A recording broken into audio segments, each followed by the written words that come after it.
রাস্তা দিয়ে মেয়েটা যাচ্ছে তাকে পিছন থেকে ধরে মানে রেপ করতে তো পারেনি, পরবর্তীতে মেয়েটা গলা টিপে তাকে হত্যা করে। ইতিপূর্বে তার সম্পর্কে আমরা 6টা ঘটনা পেয়েছি, ডিটেক্ট করার আগে 6টা ঘটনা পেয়েছি। সে ইতিপূর্বে মানুষকে পিছন থেকে জাপটে ধরে, তার ওয়াইফ শ্বশুর বাড়িতে আছে, এই সুযোগে সে হলো খারাপ মনোভাব সেটা আর কি সে বাস্তবায়ন করতে চাইছিল।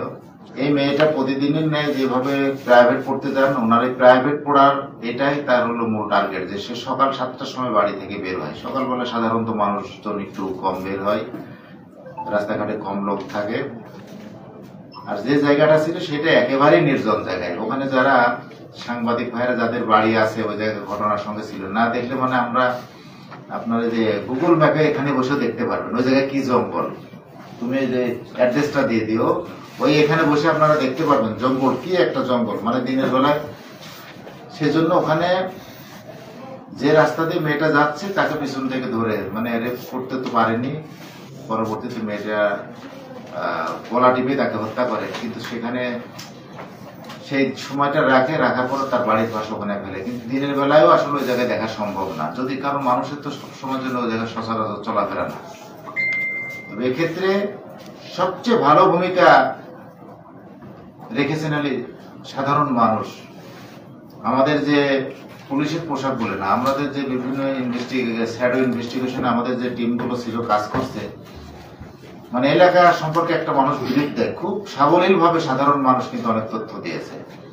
যেই ব্যক্তিকে কোথায় দেখা গেছে, কোন কোন এলাকায় ঘুরতে দেখা যায়, এই সাধারণত এরকম চরিত্র কার, এই যে সাধারণ মানুষের ভিতর থেকে যে অপরাধ দমনের জন্য তাদের ভিতরেও যে একটা সহযোগিতামূলক মনোভাব, সেটার কারণেই কিন্তু আমরা তাকে টার্গেট করেছি। আর এই তো খুবই শক্ত মনের, কারণ ইতিপূর্বে তার সম্পর্কে আমরা 6টা ঘটনা পেয়েছি, ডিটেক্ট করার আগে 6টা ঘটনা পেয়েছি। সে ইতিপূর্বে মানুষকে পিছন থেকে জাপটে ধরে, কারণ এক মেয়ে রাস্তাঘাটে একা ফেলে পিছন থেকে। তো মানুষ তো আসলে লজ্জার ভয়ে, সম্মানের ভয়ে কাউকে বলেনি।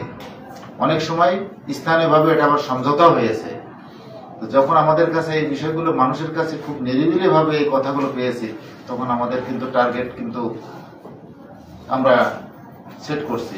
সেই হিসাবে তাকে জিজ্ঞাসাবাদে যখন দেখলাম যে সবই তো ঠিক আছে, তো বোরকা কোথায়, বোরকা থাকতে হবে, যেহেতু বোরকা পরে মেয়েটা বেরিয়েছে। পরবর্তীতে সে হত্যা করে বোরকাটা ওখানে কবরস্থানের পাশে একটা ওয়াল ছিল, ওয়ালের পাশে রাখছে। বান্ডেল থাকলে প্রতি সেনমানিতে টাকা বাঁচবে। বিকাশ সেনমানি বান্ডেল কিনে জিতুন প্রতি লেনদেনে। তখন কয়টা বাজে? রাত 12টা বা 12:30 বাজে মনে হয়। এই সময় আমাদের কাছে স্বীকার করলেন।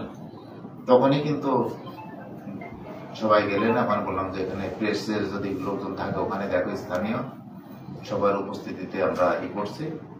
এটা আসলে খুবই একটা ঘৃণিত কাজ।